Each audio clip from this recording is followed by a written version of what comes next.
Okay, I had to do a lot of pleading to get us this job. It's just a fill-in while this guy's daughter is away or something. Cool.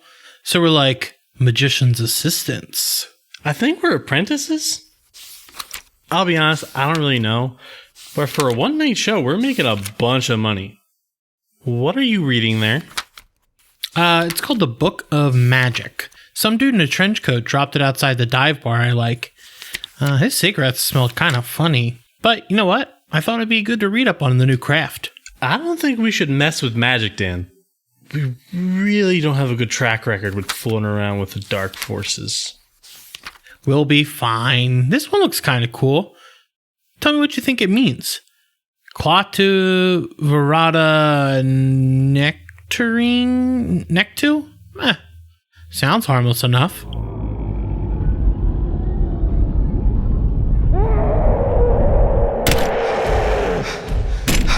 Demons just pulled Zatara into his hat. They're on the loose in the theater. Run! New rule. No books for you.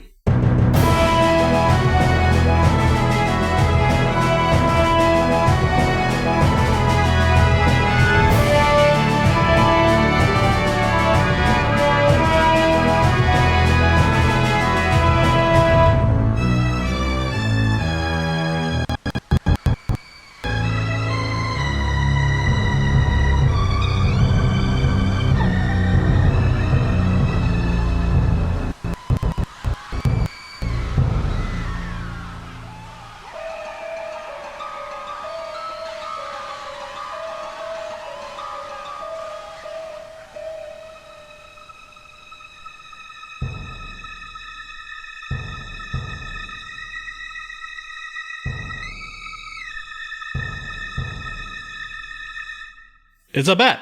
It's a werewolf? No, it's Supersons. I'd rather say Spookysons. Nope, Supersons. Alrighty then. So we are back for our... Is this our second Halloween episode? No, it's our first because we started in November last year. We did. So we haven't gotten to cover anything Halloween related yet. So this is our first time talking about all the horrors. Before we get to what we're talking about in the episode today, just wanted to cover some DC news. Joker made a lot of pennies, an absolute fuck ton of pennies. It is the highest grossing R-rated film of all time. Joker topped Deadpool. Just leaving a pause there. I didn't want to follow that up. And now that staircase is just a fucking mess. Yeah, it's a fucking mess. Michael Giacchino? Yeah, probably. Is scoring Batman. He did Rogue One, so I'm very, very excited.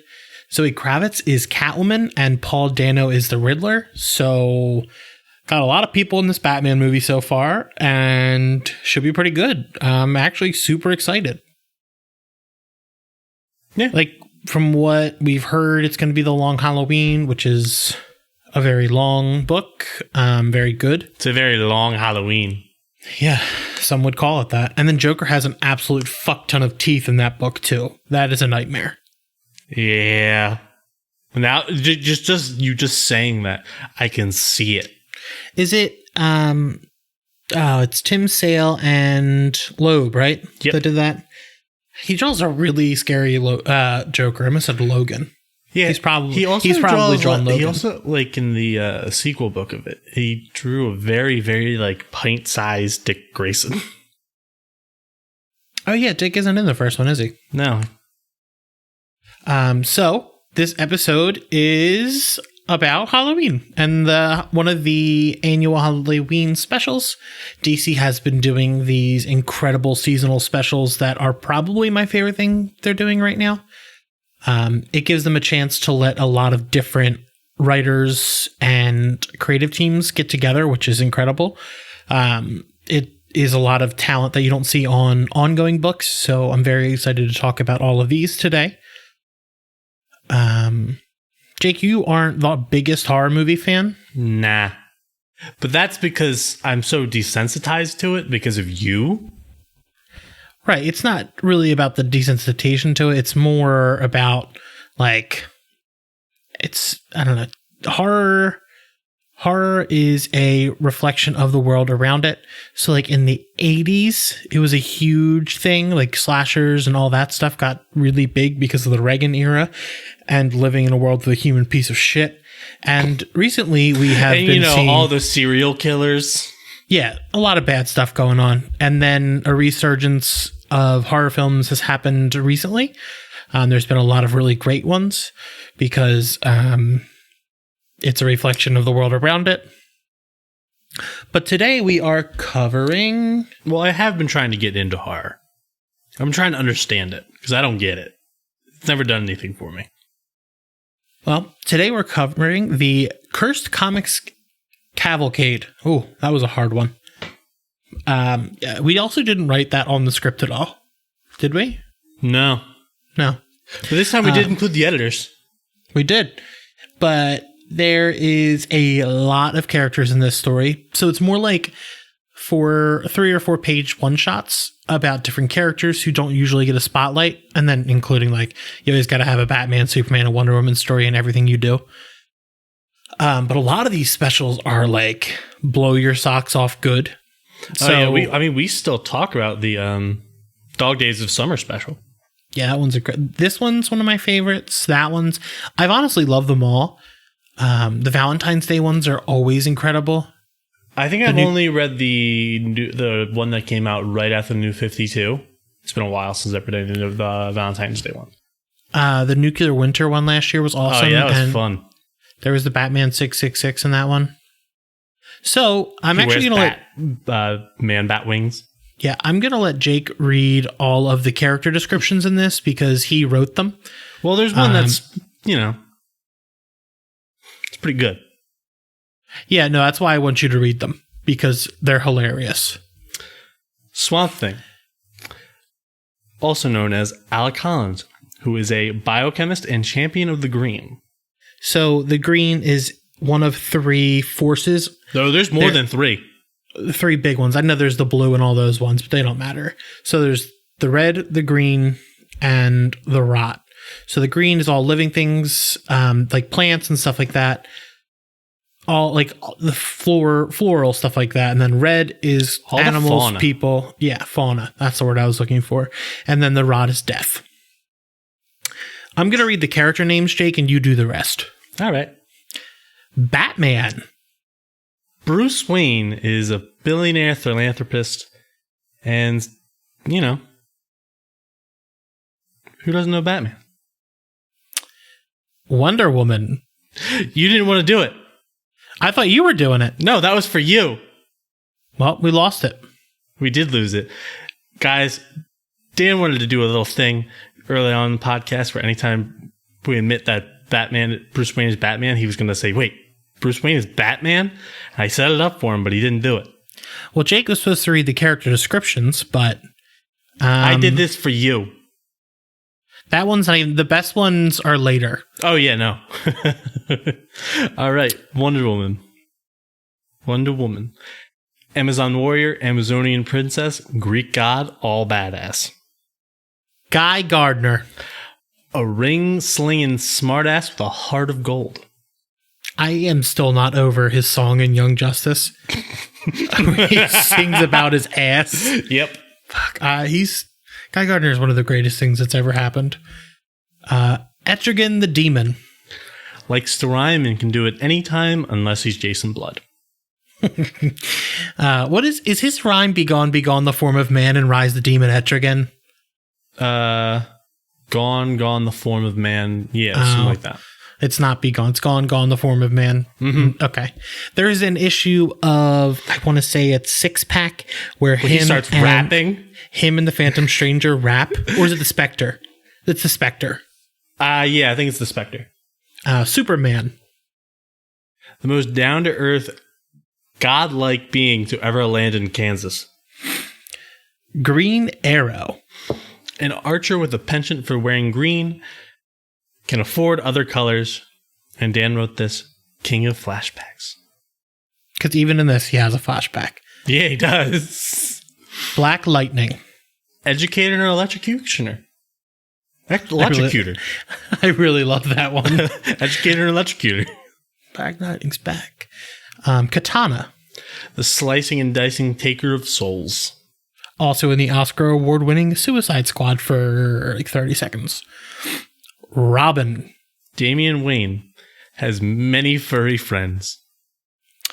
Solomon Grundy. One-time crook, many-time undead creature, always born on a Monday. Zatanna. Okay. Drakab. Nkaips. Surtsim. Fo. Sigam. Wow. I told you I was practicing. And from when, I did the thing. Backwards speaking mistress of magic. Speaking is hard to say backwards.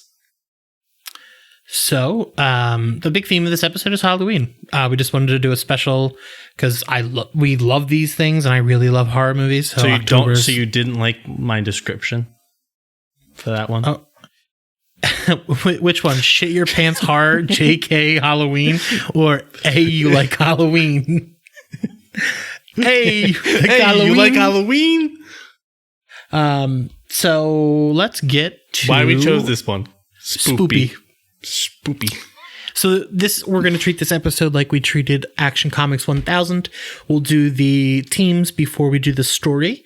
We'll tell you the story name and all that stuff. But something special about this book and all of the different seasonal specials, they're all edited by Alex Antone. I think it's Antone. Yeah. Cool guy. He follows me on Twitter. That was a big moment for me. And Dave was August. So, first story, Swamp Thing in the spread. Also, I can't believe you did Swamp Thing and you didn't write Swamp Thing. You are amazing.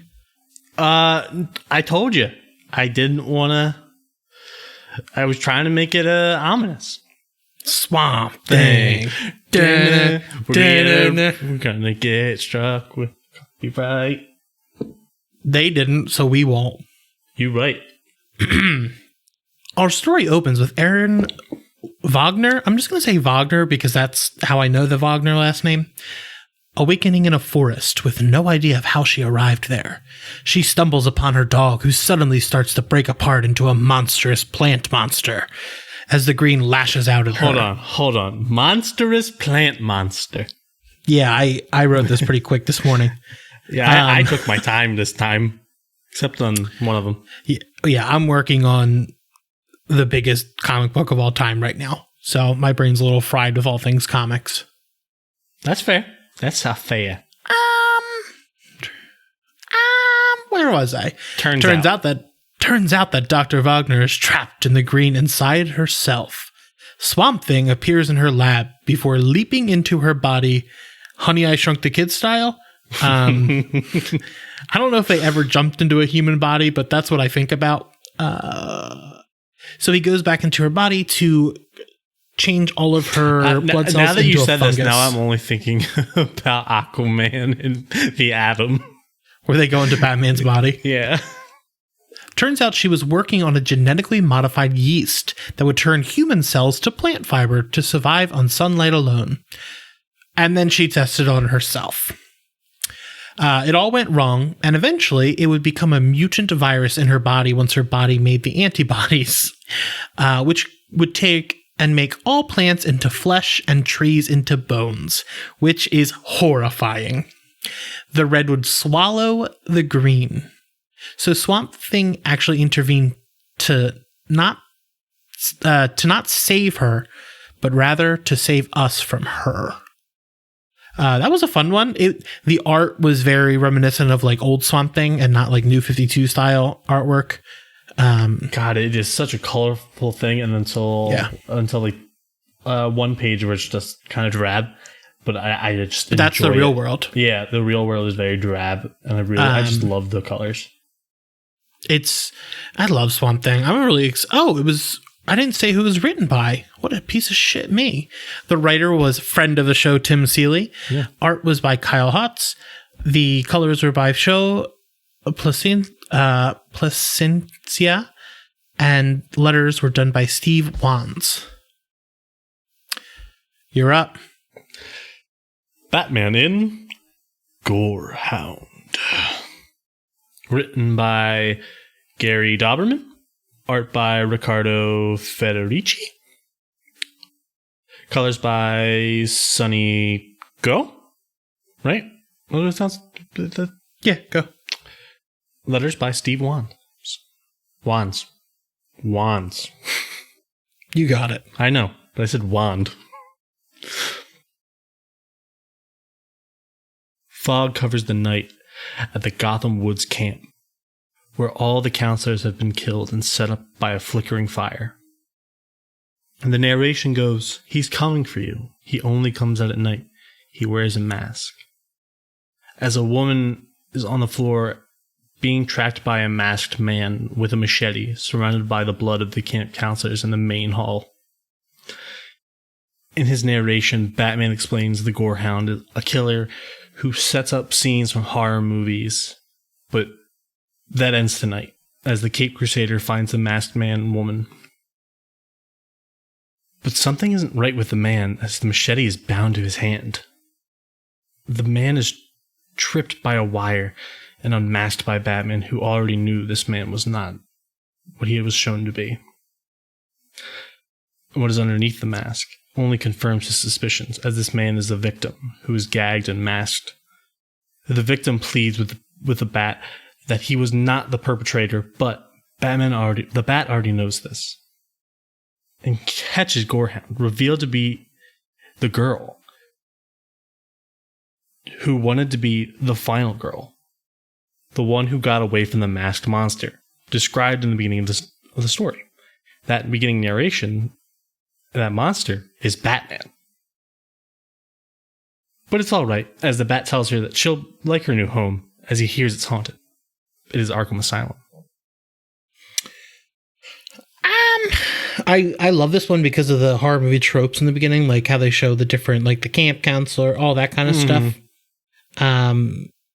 Also, the idea of the final girl is a huge horror movie thing. Yeah. And I feel like that's a huge, what's that? Cabin in the Woods is one of the movies that really examines that. But all the major horror movies have their people who get away, like Nightmare on Elm Street has Nancy. And then, what's Halloween have? What is her name? I don't know. You tell me. I'm not a huge Halloween fan. Although John Carpenter, we saw him. I always liked Freddy's mine, so Nancy is the final girl that I've always known.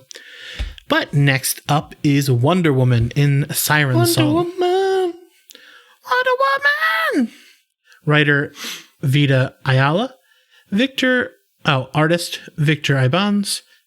Colors by Matthew Wilson. And the letter is Clayton Cowles.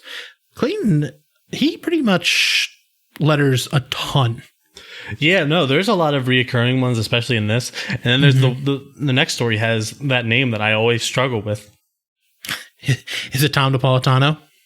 Yes, Napolitano. Yeah. So people have been disappearing in Greece when the fog rolls in, a song drawing them out. And when the fog disappears, there are only traces of the person who never returns. Wonder Woman begins to investigate and finds a siren who begs her with song not to leave her alone. Diana begins to tell us a story about a fisherwoman and her lover, a painter, who was coveted by another. The other, the rival, as she's referred to as, after trying to get the painter to fall in love with her, it does not go to her liking, so she kills him and throws him into the ocean. The fisherwoman goes in after him, and they both perish. The gods see this, and they decide to punish her. What they do is curse her with a life of solitude, watching others find love, but never her. Eventually, she threw herself into the sea, looking for death, but the gods are cruel and also granted her immortality. As time passed, she became as much of a monster on the outside as she was on the inside. The story of love and the darkening of it weighed heavy on Diana her entire life. She believes that love is a tool so powerful that we must choose to use it for empathy and good instead of letting it rot us like the rival. She rescues one of the survivors and returns to the shore with them. But at the end, we find out that she let the siren escape, as she was raised to not come at things from such a dark place. Which, Maxwell Lord. yeah, she, the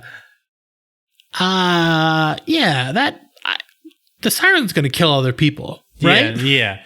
That was. Wonder Woman would have killed the siren. Yeah. I like the story a lot because I really love the narration. Mm-hmm. Yeah, the narration is really good. But yeah, Wonder Woman, she's pretty. She's killed people. Yeah, she's the god of war. Yeah. Oh yeah, she is. I mean, yeah. All right, here we go. All right. Guy Gardner in life sentence. Storytellers Kenny Porter and Riley Rossmo. Colors by Ivan Palencia.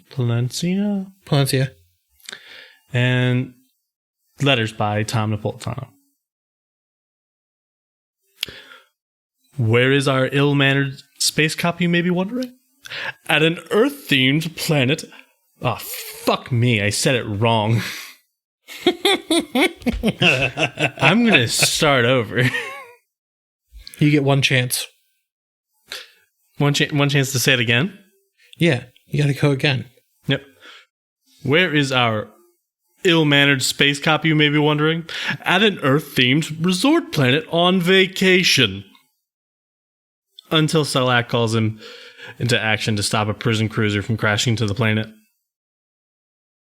Only strange thing is the cruiser is surrounded by a bunch of corpses of a wide variety of alien criminals. After entering the craft, our green-jeaned ring-slinger. Wow, that was good. That was actually really hard to say. Yeah.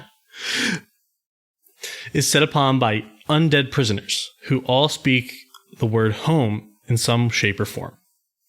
Cutting his way through, Guy comes across a familiar sight, the symbol he wears proudly on his own chest. But this symbol is on a lantern that is connected to a Green Lantern corpsman that is now fused with the ship and his own ring, and it's hard to even say he's alive. But this corpsman is angry at the Corps for keeping him away from his home, as duty calls far too often with far too few rewards. All he wants is return home, and questions Guy of how he can do it without even the slightest bit of recognition, to which Guy says, it's about helping people, nothing else.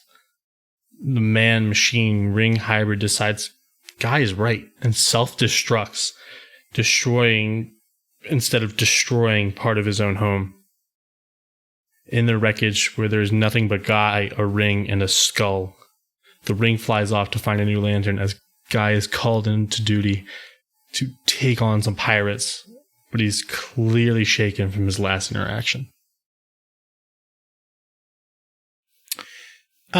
This art is incredible. I love this. Is actually one of my favorite story of all of them. So my question is, are they... So they don't put them as writers, they put them as storytellers. Do they put them as storytellers when they do the writing and the pencils and inks? I don't know, but I think that might be a good question to ask a future interview. Yeah. Because I was wondering the same thing when I was writing this. This is the only one, but this is the only one that doesn't have an inker or a pencilist. The Demon in Yellowjack. Written by Gabriel Hardman and Karina Bektu. Artist by Gabriel Hardman. Colors by Trish Mulville. And letter Clayton Cowles. Before you jump in, that also just makes it more confusing because Hardman does both writing and... Mm-hmm. So I don't know what's going on. New Orleans in 1853. The yellow fever is a plague upon the city, killing in mass. Sioban is the servant of the widow of Horus Circe, who has been dismissed for the evening. Upon returning to her quarters, she finds her husband, who has been missing for 3 days. He grabs her, which she seems fearful of, even before he becomes the demon. She heads into the city to find Jason Blood, who she knows deals in such matters as this. He's not a doctor of medicine. He turns her away, but returns when the demon combusts a police officer who is speaking to her. Jason makes the demon retreat so they can take her husband to the crypt of Horus Circe, who was an amateur mage. Jason Blood had gone to the crypt previously to get the demon out of his body and into the body of her former employer to trap it there. It didn't work as Jason hoped, as the demon jumped from that body to her husband while he was cleaning the crypt. Jason returns the demon back to his own body, and it has returned from the feral form which we saw it in before. Etrigan snaps her husband's neck, as he knew that he had been violent even before his illness, and he was violent to her. This one was super dark. Yeah. The art is super. It really fits. I love Jason Blood because of the white streak in his hair. Oh yeah. It really doesn't matter. Any character with a white streak in their hair that isn't Reed Richards, I love. That's fair. Because Reed Richards is the fucking worst. But yeah, it ends with, like, where killing is concerned, plagues are indiscriminate, quite unlike the choice made by mortals. Alas, the line between our selfish natures and the demons hiding within is not always so clear. I was like, God damn. There's some philosophy on that bitch. All right. Yeah, you're next. Before we go into this one, without, spoiling it, have you ever dealt with this? Sleep paralysis? Oh. I mean, dickhead. I mean, it's fine. No, I've never. I know a lot of people that have. Yeah, it's a common thing. I've never dealt with it. Yeah, neither have I. My demons just haunt me while I'm awake. Dan, your cat is not a demon. She is. She sits there and watches me. All right. Superman in Strange Visitor. Writer Magdalene Visaggio. Mm-hmm. Art by Minkyu Jung. Colors by Jordi Belair. Letters by Josh Reed. In the middle of the night, Clark Kent awakens, unable to move as a dark figure with glowing eyes looms over him, covering his face. The only thing he can see between the creature's fingers is his wife. Our hero is later seen cooking eggs and bacon as Lois comes down exclaiming that he's up early. He explains everything, that he couldn't sleep because of this, and she just says, sounds like sleep paralysis. But the Man of Steel has doubts that it's a simple sleep paralysis. The next night it happens again, but the figure looms over Lois and goes through her hair with his fingers, forcing his body up. Our hero attempts to blast the figure with his heat vision, waking Lois with nothing else to be seen but a shaking Kryptonian. He explains he can't stay if this comes back. But the next night he's in bed. They're in bed together again. Only this time, one of them isn't sleeping. When this figure approaches Lois, saying, House of Jor-El, suffer, die. As Superman springs his trap that scans the being, revealing that it's the original prisoner of the Phantom Zone, Zadu. That sound right? Yeah. Zadu. Zadu's plan was simple. Scare Clark Kent into ruining his life through fear. While Zadu had not actually escaped, he managed to create find or create weak spots in the Phantom Zone to project himself to enact this plan, but it failed, mostly. Superman is left concerned by this event as he looks over back to the projector, wondering if it's ever going to happen again. Yeah, I like ones where Superman is weak. Like, there's some things that can affect Superman, and they always go for his family because that's his weak point. Mm-hmm. But he outsmarts them. The next one deals with one of the scariest monsters. Green Arrow in The Monster in Me. Written by Michael Morisi. Pencils by Felipe Watanabe. Inks by Jonas Trindad. Colors by Romolio Farado Jr. And letters by Duran Bennett. Oliver Queen has been working himself to the quiver during a scorcher in Seattle. While in pursuit of a robber, he is tripped up by a grotesque giant version of himself. Black Canary stops the crook, but she is worried about Oliver, who just saw a monster that wasn't there. He tries to explain to her that he had seen it before on the island, where he was trapped in his younger years, where it told him that he was weak and he had so much more to prove. It helped him save himself by pushing him. After that conversation, Oliver collapses onto the road before he wakes up in a tub full of ice at home. The monster is there again at the door, telling him that he is weak, before Oliver finally fights back. It shapeshifts into Black Canary, before the monster tells him that deep down, it knows that he wants to quit and just live a normal life, but Oliver says that he'll never stop. Diana finally shows up. Dinah finally shows up and reminds him that no one is more aggressively dedicated to this than him. One hell of a way for self-doubt to appear, isn't it? The monster is just his self-doubt and insecurity. Yeah. That one hurts. I was surprised that you were having trouble saying Dinah. Well, I wrote Diana instead of Dinah. Yeah, I was about to say, because your dog's name is Dinah. Yeah. The only reason I fucked up is because of my own writing. I really like this one because it's not a real monster. It's just one that's like real, and actually scary. But yeah. Turns out that it was actually just a Martian Manhunter following him around. Yeah, just playing pranks on him. He's like, this man ate my last cookie. Fuck this guy.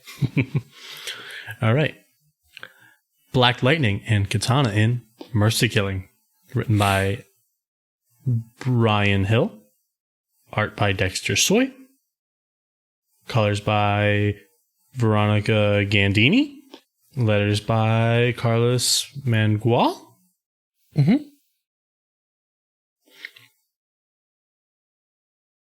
A snow-covered Japanese home is the destination for our next story, as Black Lightning and Katana stand guard over a young girl named Mariko. Fuck.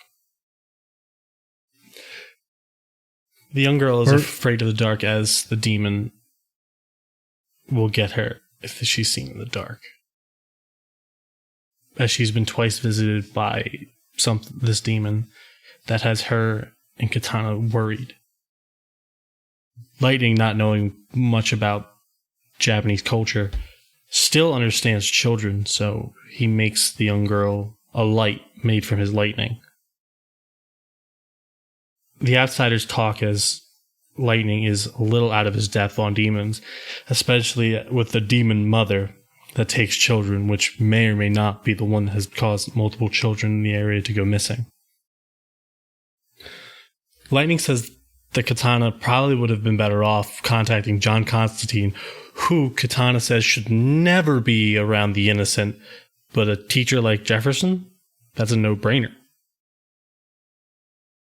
Katana goes outside to check the perimeter.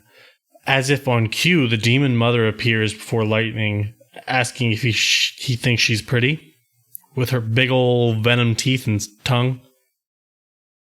Whew. Dan, you ever like think of that? Like something comes at you with those kind of teeth? I think she looks like, I think it's Katana from Mortal Kombat. Oh, yeah. No, right. it's not Katana. No? It's the purple ninja. It doesn't matter. I haven't played Mortal Kombat in quite some time. All right. Well, Black Lightning's response is a simple lightning bolt to the stomach. Claiming that all the children are hers, the demon mother tells Lightning that he will die alone tonight, to which Katana busts in, also as if on cue. And Jeff says, I'm not alone tonight. And with a swipe of the Soul Taker sword, Katana hits the demon mother, who is not drawn into the blade, but drawn America. To save the girl, Katana reveals that the demon hates light, so that Black Lightning does exactly what Black Lightning gives her. Weakened, the demon mother is cut down by Katana and sealed in the sword. Katana explains she owes Black Lightning and that now the demons know of him and that they'll be after him, but he's okay with that.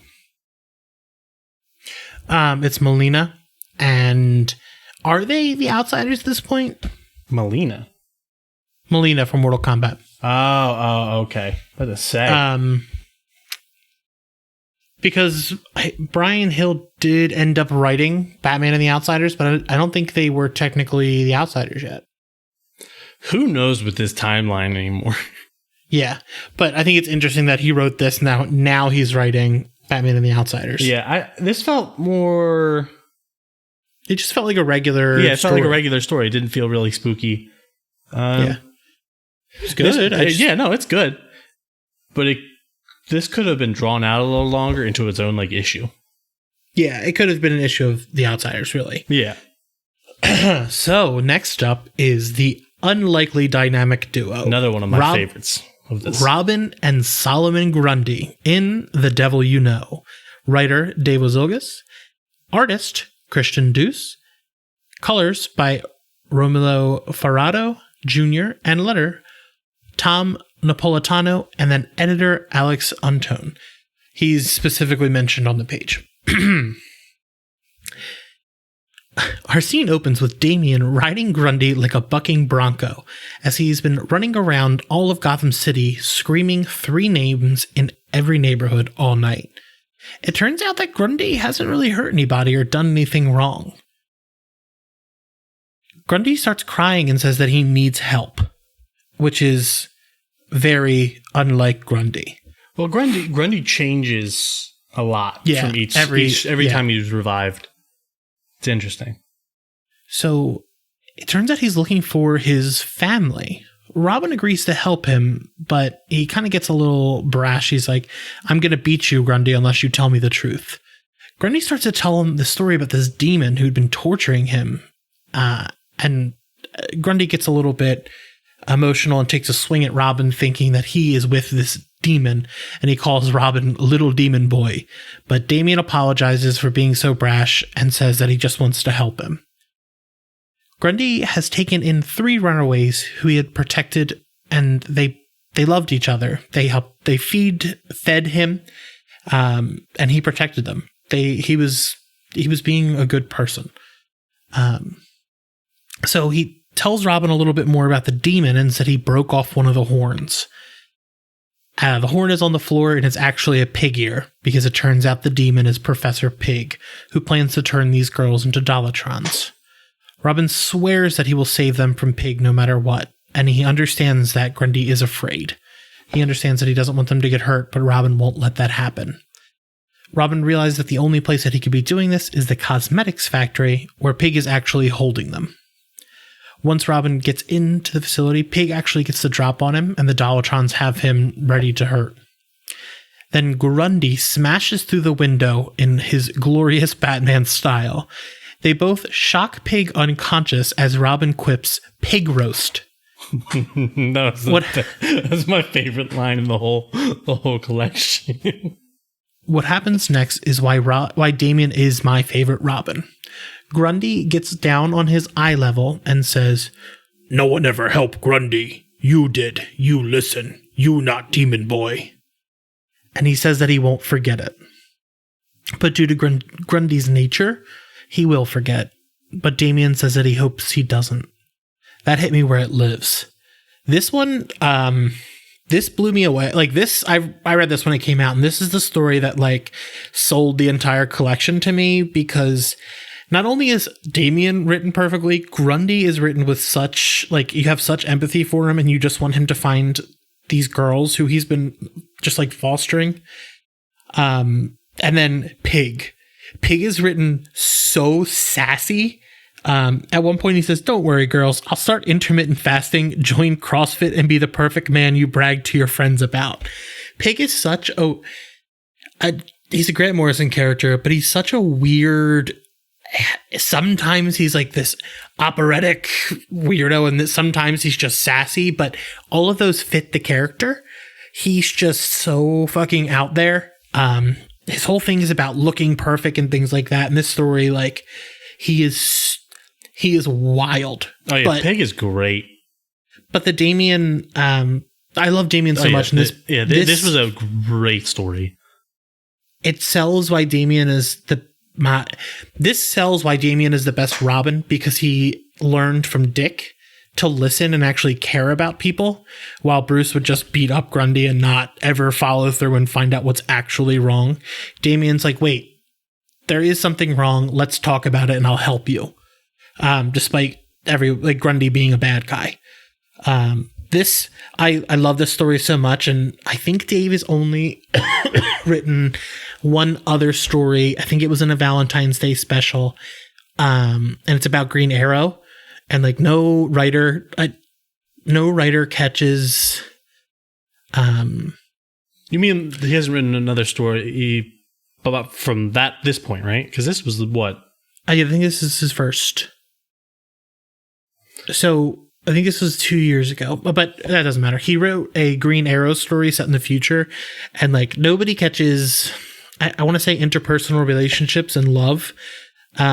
Like these two stories do, because the other one's about him and Diana. It fucking knocks the ball out of the goddamn park. I really hope we get to see more of his writing, just because, like, my favorite thing about these superheroes and people in capes and stuff is like they actually care about people, and getting to see Damien not be a murdery little brat that some writers write him as is awesome, because he's learned from the most empathetic, friendly, loving person in the entire DCU. Yeah. And he is 100% better than his father and his mentor. Whew. Sorry, I just really love Damien, and I really love Professor Pig. Damien's great. I'm currently rereading through all of the Damien stories. All right, and then the grand finale. Zatanna Inn, Halloween Hayride. Writer, James Tynion IV. Pencils by Mark Buckingham. Inks by Andrew Pepoy. Colors by Jordi Belair. Letters by Darren Bennett. There is nothing scarier than a haunted hayride and creepy corn maze. Wouldn't you agree, Dan? Yeah, I don't really hang out in corn mazes too often. Because you're terrified of them, of course. But our last story of this episode ends on a lighter note. Our backwards wordsmith has decided to attend a small town's haunted hayride. She turns to see this young girl named Sammy and her brother Judd approach, as Judd says this hayride scared him so bad at her age that he wet himself, mainly as an attempt to get out of his brotherly duty to take her there. But Sammy's not deterred by anything her brother has just said, and her brother hands her some money to go grab tickets so that he can actually go talk to his friend, who almost ruins their plans to scare Sammy into going home so that they can go to a horror event. And Zatanna confronts the boys, who are head over heels for her as just first sight. Just love at first sight. And then she ends the conversation with a spell. And they're like, oh, it's just some goth chick. An hour before, Zatanna is complaining to her father that he promised that she would have the night off and they would go back to Las Vegas after the show, but Giovanni wants to hang out and hand out candy to the children from his dressing room and watch some Twilight Zone episodes. I mean, magic monsters and being nothing out of the ordinary for her, she feels a disconnect from Halloween, but her father feels differently, as it's a special day because you get to see ordinary folk who normally would want a normal life most of the year, embrace their world, and only once a year, and that they should embrace them back. Back in the now, Zatanna goes to the hayride to meet Sammy, who, by Zatanna's observations, looks nervous. They exchange names. Sammy says Zatanna is a weird name. Zatanna agrees, and that she can ride with her.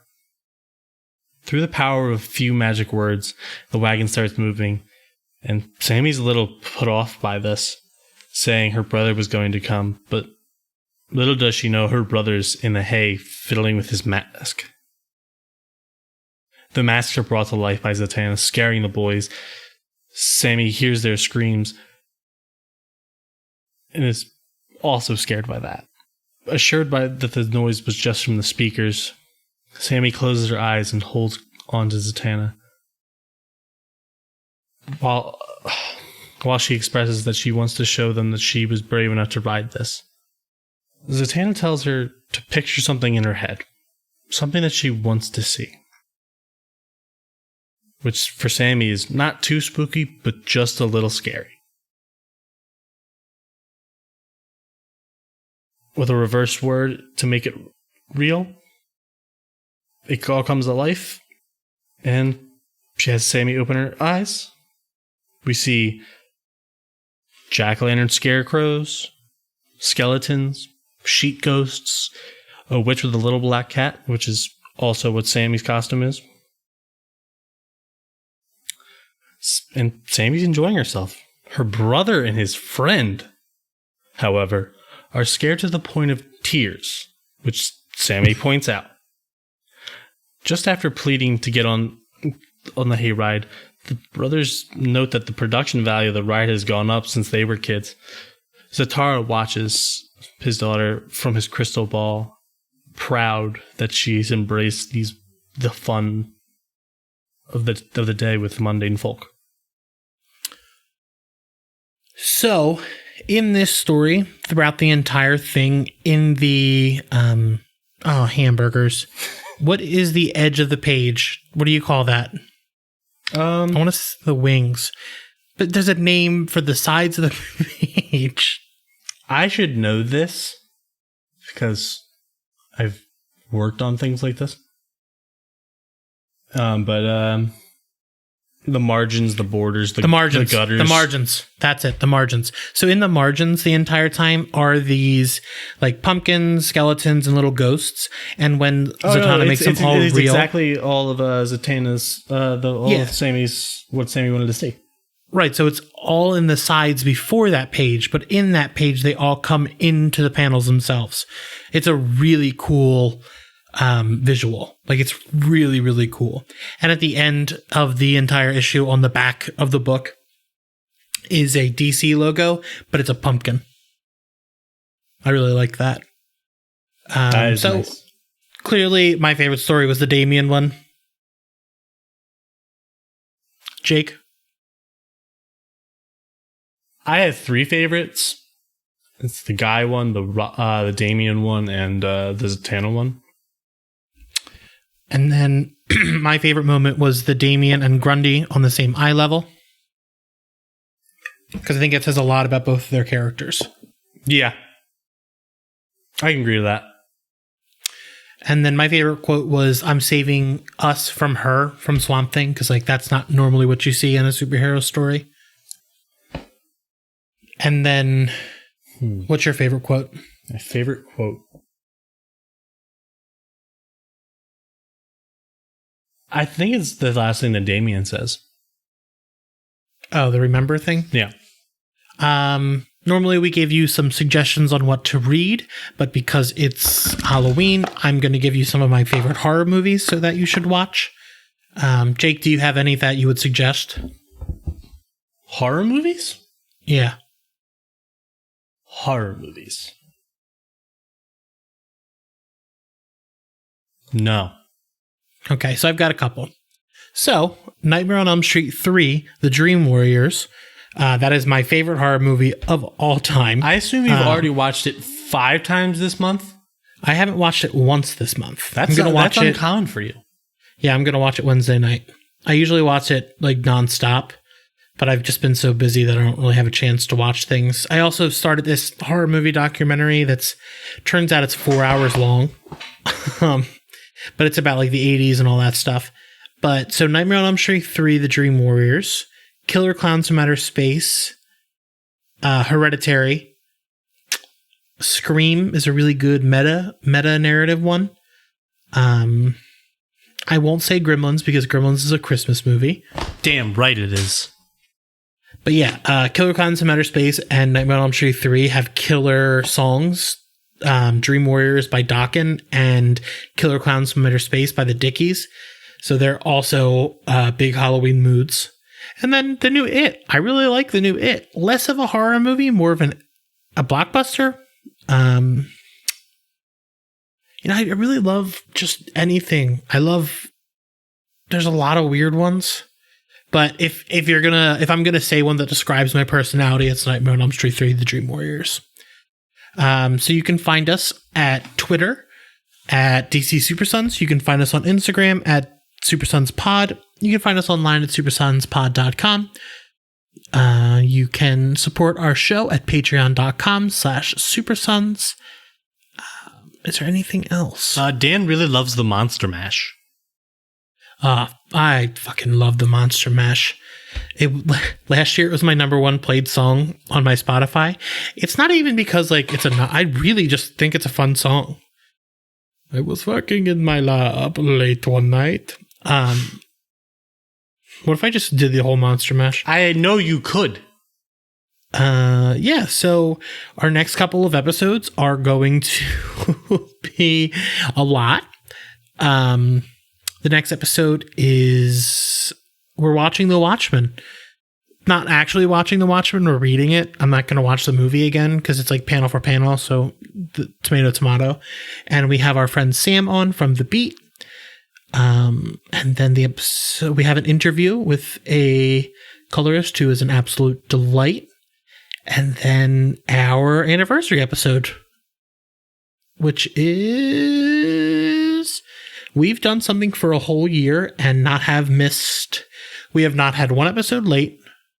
Knock on wood. Yeah, but you can catch us same bat time, same bat channel.